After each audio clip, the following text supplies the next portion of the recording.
Você já parou para pensar no que os cristãos, os primeiros cristãos, pensavam sobre Maria? Não naquilo que você aprendeu na catequese ou na escola bíblica dominical.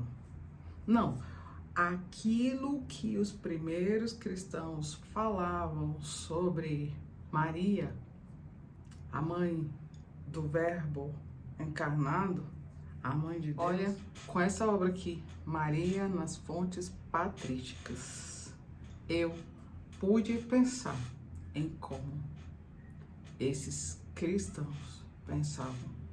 Este livro aqui, Maria nas Fontes Patrísticas, de Guilherme Pons, faz exatamente isso. Este livro reúne fontes, escrevendo, dizendo o que aquelas mentes pensavam. São testemunhos dos primeiros cristãos reunidos aqui nessa obra. E se você acha que a devoção de Maria, a história sobre a vida da mãe de Jesus Cristo, foi inventada recentemente da era moderna, fica comigo até o final e você vai ver que não. E eu vou usar essa obra aqui, ó. Vem. Vamos juntos? Eu sou a Milena Aquino e muito prazer em ter você aqui no meu canal. Eu coloco vídeos conforme eu consigo aqui. Esse é o meu primeiro vídeo de 2026 que eu trago uma resenha e você é meu convidado para ficar comigo até o final. Seguinte então, sabe? Hoje eu vou te contar, hoje eu vou te levar para conhecer algumas fontes da patrística sobre o tema Maria. Vamos descobrir juntos o que Santo Inácio de Antioquia falou, até o que São João Damasceno falou. Isso é muito importante porque é uma cronologia que se distribui no livro. E além disso, eu vou te contar como esse livro me impactou. Antes de mergulhar profundo no conteúdo, primeiro eu quero destacar a definição do que é patrística. Então, patrística vem de padres e seria os primeiros padres da igreja. No geral, é um conjunto de padres, escritores, bispos, teólogos cristãos, e eles viveram entre o século II e o século VIII. A gente tem nesse grupo, hein? Agostinho, Ambrósio, Inácio. São homens grandes que ajudaram a criar o que a igreja tem hoje. E eles enfrentaram muitas heresias, problemas do seu tempo. E, gente, eles escreveram sobre isso, certo? E eles escreveram também sobre Maria. Agora chega aqui mais, ó. Você que está aqui no canal e é protestante. Você já sabia disso? Se você não sabia disso, que eu tô te falando agora, coloca aí nos comentários. Milena, sou protestante e não sabia disso. Por que eu tô falando isso pra você, gente? Porque eu nunca ouvi falar disso quando eu era protestante. Agora, depois desse adendo, vamos voltar para a patrística. Em resumo, ela é a ponte que liga os primeiros padres à doutrina da igreja. E eu desconhecia. Não é inventado, gente. É uma tradição documentada, real. Essa ponte não é inventada, tem documentos. E agora vamos falar um pouquinho da obra do autor que fez isso. Guilherme Pons, organizador da obra, escritor, professor, pesquisador. O homem garimpou os textos. Sério, isso merece louvor. Traduziu, organizou, coletou dados. Tudo, gente, para colocar essa bênção nas nossas mãos. É um panorama da patrística em cronologia. São 375 páginas e faz a gente beber das fontes patrísticas e ainda não fazer mestrado, doutorado e tal, né? Porque o que ele fez está disponível para qualquer um e você não precisa estar no curso de teologia para fazer mestrado, doutorado, entendeu? Você pode aprender sobre isso, um leigo aprendendo sobre. E o Guilherme Pons te ajuda nisso. Este livro faz parte de uma coleção grande da Paulus, que eu não li, mas como eu quis estudar Maria, mergulhei. Estou aqui para resenhar para vocês. Enfim, para quem é este vídeo?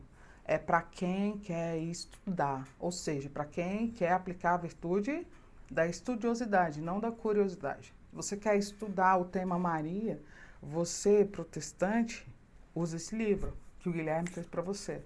Você, católico, leigo, quer estudar o tema Maria, mergulha neste livro. Este livro é para você.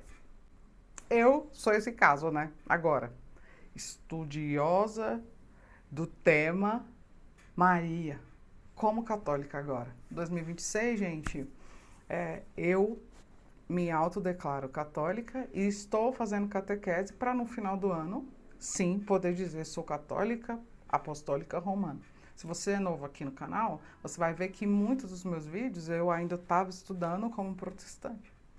Ou estava fazendo um processo aqui, apresentando para você desses meus estudos. Agora não, eu já me digo católica e já estou na catequese para poder fazer a minha primeira comunhão. Agora quero te dar uma amostra das coisas que eu coletei a partir da minha leitura. O Guilherme coletou das fontes dele e trouxe. E eu estou aqui para você para falar das fontes que o Guilherme coletou. Então, vou apresentar aqueles que mais me chamaram a atenção. Mas saiba, o livro está dividido por séculos em cronologia. Isso é muito importante ser dito. São tantas referências que ele coloca, né? Ele é muito preciso. Quero contar aqui também para você que o livro ele tem cânticos, hinos, ele tem homem escrevendo, ele tem mulher. Mas eu trago aqui agora para vocês aqueles que mais me chamaram a atenção, tá? Vamos junto? A amostra que eu quero te dar, ela parte primeiro, porque eu sempre busco isso. Eu quis descobrir o que o santo do dia 2 de janeiro, que é São Gregório de Nazianzeno, que está na patrística, escreveu sobre Maria. Por quê? Porque é uma associação que eu faço com o meu aniversário. Meu aniversário é 2 de janeiro de 80. Então, eu parto dessa amostra, tá? Eu não vou, assim, do primeiro século para o 8º século, tá? Eu pego daquelas coisas que me impactam e essa é a primeira coisa, porque eu sempre vou atrás disso. São Gregório Nazianzeno, gente, ele fala da intercessão que já havia nos cristãos, nos primeiros, por Maria. Não é da modernidade. Isso muito me impactou, gente. Saber que os primeiros da cristandade já pediam, já conversavam com Maria, pedindo sua intercessão. Que testemunho valioso saber disso. Santo Inácio de Antioquia, ele testemunha sobre a virgindade de Maria. Gente, o que é isso? O homem está lá no século II. Santo Agostinho, doutor da igreja, também está aqui nesse livro. Olha só.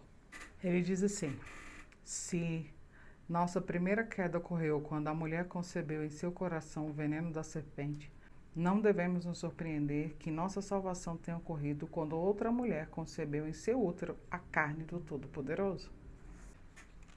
Pelo amor de Deus. É em paralelismo, né? É em simbologia. Eva, Maria estão colocadas. Se de uma veio o pecado e a morte, de outra veio a vida e a salvação. São Romano, o cantor. Lembra que eu falei que tem hinos e louvores nesse livro? Quero trazer para vocês também. Frase dele. Tu és porta fechada, ó Mãe de Deus. Gente, em simbologia, né? A gente tem que pegar esses elementos. Como é a porta fechada? Ou seja, aquela mulher que gestou uma criança, pariu e ainda continua virgem. Olha isso. E por último eu quero falar do último mesmo, né? Que é São João Damasceno. Ele diz assim: era necessário que a mãe de Deus possuísse as coisas que era do seu filho. Em outras palavras, ele está falando dos eventos que se passaram com Maria, né? Sua dormição, seu sepultamento e sua assunção. E ele fala assim, essas palavras que eu acabei de dizer. E é mais ou menos assim, ó, presta atenção, Milena, presta atenção, você sabe que está aqui me ouvindo. Se Cristo morreu e ressuscitou, Maria vai receber o que é dele também. É como eu dizendo aqui para você com a minha linguagem, eu diria: horas, eu não tenho filho, eu, Milena. Eu morro hoje e o que eu tiver de bens, e minha mãe está viva, fica para ela. Ela vai usufruir disso. A mesma coisa, Maria e Jesus. Só que ela não recebe bens materiais como a minha mãe receberia se eu morresse hoje e ela não. Ela recebe bens espirituais. Então, Maria morreu e ela subiu também, como Jesus. Entenderam? Essa seria, assim, uma analogia possível, esse seria um texto para se falar sobre o que São João Damasceno explica para a gente sobre esse fato. Que a gente não precisa ler o dogma, porque a igreja foi construindo a partir dos primeiros passos dos seus cristãos. Foram só alguns exemplos que eu deixo aqui para você. O livro tem muito mais. Eu quero fazer uma pausa e dizer aqui que esse meu vídeo é patrocinado pelo meu Clube de Leitura Criativa. E a gente tem reunião uma vez por mês, discutindo o livro do mês. E esses exemplos que eu dei aqui na reunião são muito maiores, os exemplos, são outros exemplos diferentes. E eu trago essa informação para você porque você querendo entrar no Clube de Leitura, Lê Crit, clica na descrição e vem fazer parte, vem aprender, vem estudar, vem trabalhar a virtude da estudiosidade com a gente. Te convido. Agora, sabe, eu vou sair do modo aula e entrar no modo coração mais um pouco e conversar com você um negócio aqui. Lendo esse livro, gente, eu descobri que a igreja não inventou nada. A igreja, ela documentou o que cristãos, os primeiros, os padres falam. Eles tinham reverência, eles faziam oração, eles cantavam louvores a ela, horas mais. Aí desarma tudo, gente, dentro de mim. Eu me lembro que um dia eu estava na paróquia e aí o padre deu um comando e eu não entendi. Todo mundo estava assim em direção a ele, mas o padre deu um comando para o povo virar. Se todo mundo virou e o que estava na frente era a imagem de Maria, e eles começaram a fazer a oração. Salve Maria, Mãe de Deus. Essa oração que eu ainda preciso decorar, sabe? E isso não é de agora, não é invenção do padre, não é invenção recente. Essas coisas já existiam antes, entendem?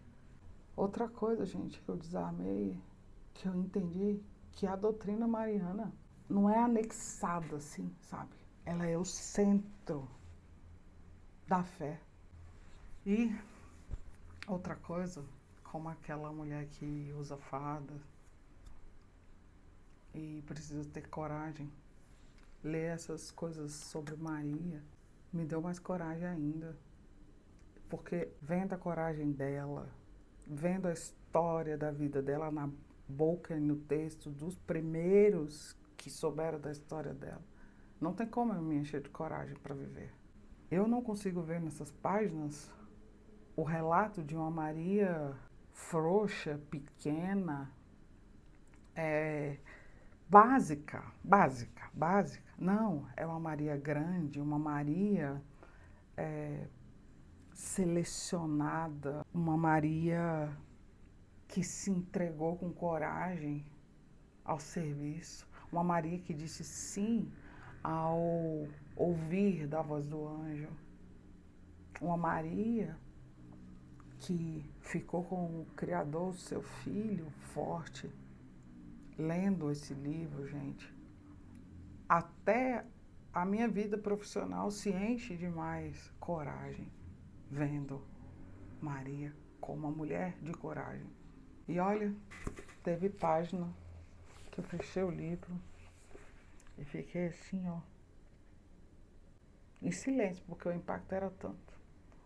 Ou teve página que eu abria assim e escrevia no livro uau, uau, uau. E aí eu fechava e falava assim, meu Deus, uau, o que é isso? Agora, sabe, se você tem curiosidade sobre o tema Maria, eu te faço uma proposta. Deixa isso e comece a ter estudiosidade sobre esse tema. Vai estudar as origens do cristianismo neste livro. Vai entender de onde vêm os dogmas marianos, das fontes primeiras, dos que beberam primeiro da vida de Maria e de Jesus. E, né, se tu quer beber das fontes primeiras, o Guilherme fez as citações dessas fontes para você. Ele facilitou a nossa vida, então mergulha nesse estudo. Se tu quer, sábio. E, né, é uma proposta, assim, para esse tempo. Vai ler. E também, se você é daquele que, Milena, eu amo já a minha mãe Maria. Então, tu vai amar mais. Mergulha nesse livro, estuda. Eu vou te contar, viu? Esse livro não dá para ficar lendo na praia. Não dá para ficar lendo em lugar barulhento. Ontem mesmo eu tentei, fui ler na recepção do hospital que eu fui, né, para consulta. Deu ruim. Não faz isso não. Esse livro é para você ler e se entregar em oração, em meditação, em contemplação sobre a vida de Maria. São páginas que o Guilhermo, que trabalhou como um lapidador de ouro, sabe, para entregar para a gente, são páginas preciosas. Precisa da sua dedicação, do seu cuidado, da sua atenção total. Por fim, Maria nas Fontes Patrísticas é um livro que faz você crescer sua fé. E não tem nada de emoção, tá? É tudo fundamentado. É tudo documentado. E tu sai do livro com aquela ideia de que eu pertenço a uma coisa muito grande. Ela começou lá pelos anos 70 após Cristo, lá no século II, e vem crescendo. E você tá nessa parte. Olha que coisa grandiosa. E você se vê como filha de Maria também, já que você é irmã de Cristo. E se esse vídeo te deixou uma ponta de estudiosidade, escreve aí, estudiosidade, que eu vou saber que você vai comprar esse livro para se sentir pertencente a essa cristandade. E por fim, sábio, não deixa de dar o seu like. Me ajuda. Eu quero crescer aqui no canal. Eu quero trazer mais resenhas. E eu quero que o YouTube me apresente para outras pessoas. Se você fizer isso, você está me ajudando e está ajudando as pessoas que querem estudar sobre temas como esse, para crescer sua história de fé. Fique bem, eu estou bem. Não esqueça, ler é um ato físico que reverbera no mundo espiritual e que traz para nós um aumento de fé. Beijo da minha sabedoria para a sua. Tchau, sábio.